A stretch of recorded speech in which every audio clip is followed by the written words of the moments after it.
Cui îi pasă de reglementarea retragerilor pensiilor de pilonul 2?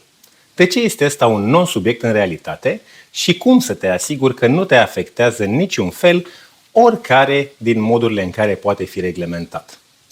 Sunt Cristian Logofătu, finanțist cu 20 de ani de experiență pe piața locală și internațională, antreprenor cu 18 ani de experiență, timp în care am fondat o companie de top 0,1% în România, cum spun americanii, afaceri de 9 cifre, și Ironman. Am terminat 10 de triatloane, inclusiv 9 pe distanța de full Ironman. Vom vorbi astăzi pe scurt despre controversa reglementării retragerilor pensiilor din pilonul 2. În timp ce lumea se ceartă pe modalitățile de retragere, eu vă propun o perspectivă diferită. Problema nu este cum să retragi banii, ci faptul că nu vei avea aproape nimic de retras, iar dacă va fi ceva, va fi mult mai mic decât ar fi putut fi, ilustrând astfel poate cel mai important concept în investiții și în economie, costul de oportunitate. Dincolo de înclinațiile noastre naturale, politice, către stânga sau către dreapta, care ne împing către soluții mai degrabă de libertate și responsabilitate individuală sau dimpotrivă de plasă de protecție și reglementare puternică a statului, să ne uităm la niște cifre care să ne ajute să ne creăm propria perspectivă, spre deosebire de diversele afirmații politicianiste care sunt formulate pentru a genera reacții viscerale. La sfârșitul lui 2024, valoarea medie a unui cont de pensii pilon 2 este de aproximativ 20.000 de lei. Pentru cei mai bogați, top 25%, care aproape perfect în linie cu principiul lui Pareto dețin 70% din active, media contului pentru aceștia este 56.000 de lei. Dacă împărțim cei 20.000 de lei cont mediu în 10 ani de retragere, conform noilor reguli, obținem 167 de lei pe lună. Iar pentru bogați, vorbim de 467 de lei lunar. Spuneți-mi voi în comentarii ce ați face cu venituri de 167 de lei pe lună. E ca și cum te-ai pregăti 17 ani pentru o vacanță de vis în Maldive și ai descoperit că ai economisit suficient pentru un bilet de autobuz până la Snagov. Nu că Snagov n-ar fi frumos, dar nu asta îți propusesești. Ca să fim perfect corecți, nu toată lumea urmează să iasă la pensie astăzi. Distribuția pe grupă de vârstă a participanților este cea din tabel.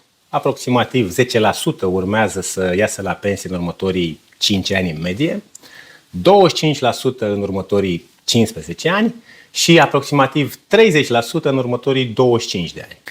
Să presupunem că un participant mediu cu 20.000 de lei în contul de pilon 2 astăzi va continua să contribuie cu contribuția medie de 480 de lei lunar încă 20 de ani.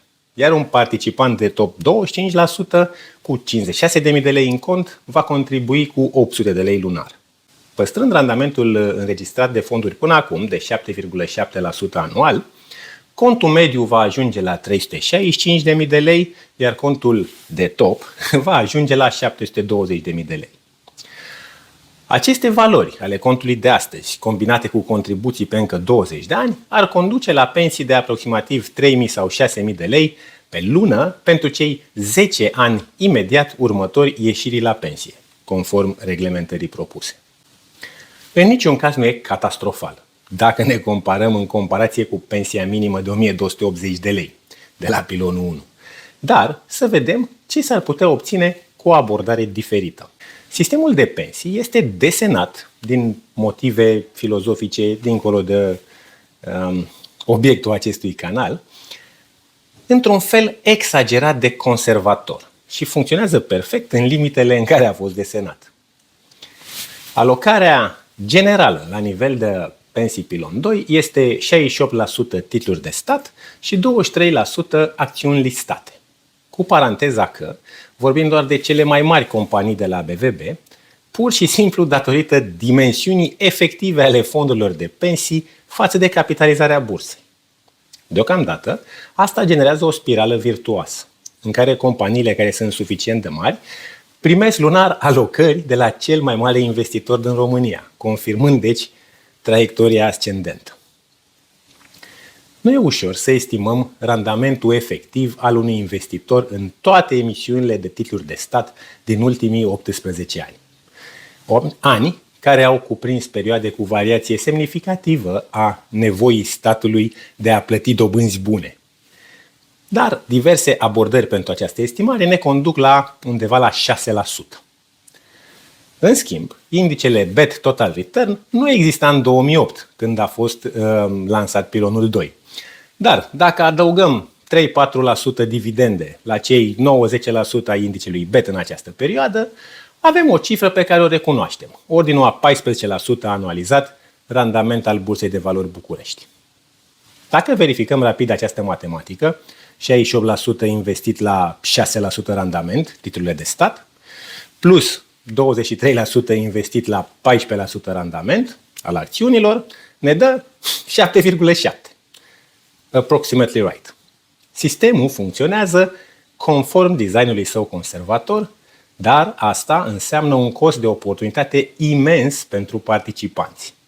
Dacă nu ați văzut acest clip, luați-vă neapărat timpul pentru el. Descriu în el descoperirile unei dintre cele mai bine studiate, refăcute și documentate lucrări din finanțe, Challenging the Status Quo. Profesorii Anarkulova și Siderberg folosesc o simulare Monte Carlo cu 1.000.000 de runs, aplicată peste date luate din 39 de țări dezvoltate și arată că soluția optimă pentru pregătirea retragerii și pensionării este investiția 100% în equities pe orizonturi lungi de timp, cum ar veni de la când te angajezi și începi să ai contribuții până la momentul ieșirii la pensie, dar mai mult de atâta și pe perioada de drawdown a portofoliului, perioada în care faci retrageri, nu mai contribui, ci ești deja retras și pensionat, menținerea alocării 100% către equities.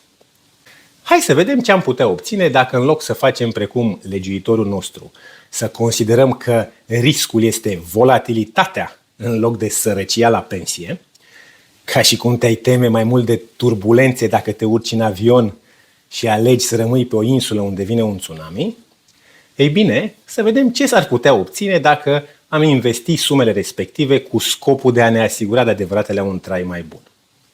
Contribuția medie lunară de 400 de lei corespunde salariului mediu pe economie, cum era și normal la o statistică cu numere atât de mari. Cei 400 de lei contribuție medie lunară la actuală de la pilonul 2 reprezintă 80 de euro pe lună. Un tânăr de 25 de ani care începe cariera profesională și investește această sumă lunar în ETF-uri globale diversificate, țintind un randament de 10-11% anual. După 40 de ani, va avea un portofoliu de 500 până la 700.000 de euro. Ceea ce ar permite o retragere perpetuă de 2000 de euro pe lună, plus o probabilitate foarte mare de a lăsa moștenire 5-600.000 de euro. Mai ales față de scenariul calculat anterior, vorbim de venituri lunare de 3 ori mai mari, în perpetuitate față de doar 10 ani, plus o moștenire lăsată urmașilor. Țineți minte că în acest calcul am presupus că timp de 40 de ani persoana nu depășește niciodată salariul mediu pe economie de astăzi. Am diversificat global investiția, nu doar în România, care, dacă am fi folosit randamentul istoric al pieței românești, ne-ar fi condus la un cont de 9 milioane de lei și o retragere lunară perpetuă de 30.000 de lei. Diferența nu e doar așa numerică, este una semnificativ calitativă. Este diferența între a supraviețui și a prospera la pensie.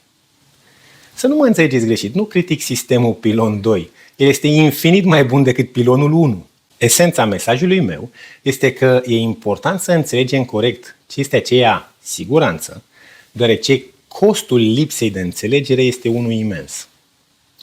Discuția despre limitarea retragerilor din pilonul 2 are un merit extraordinar. Ne pune să ne uităm și să redescoperim că pensia de stat nu va fi suficientă. Este ca un vaccin. ne dă o doză mică de problemă pentru a ne trezi la realitate.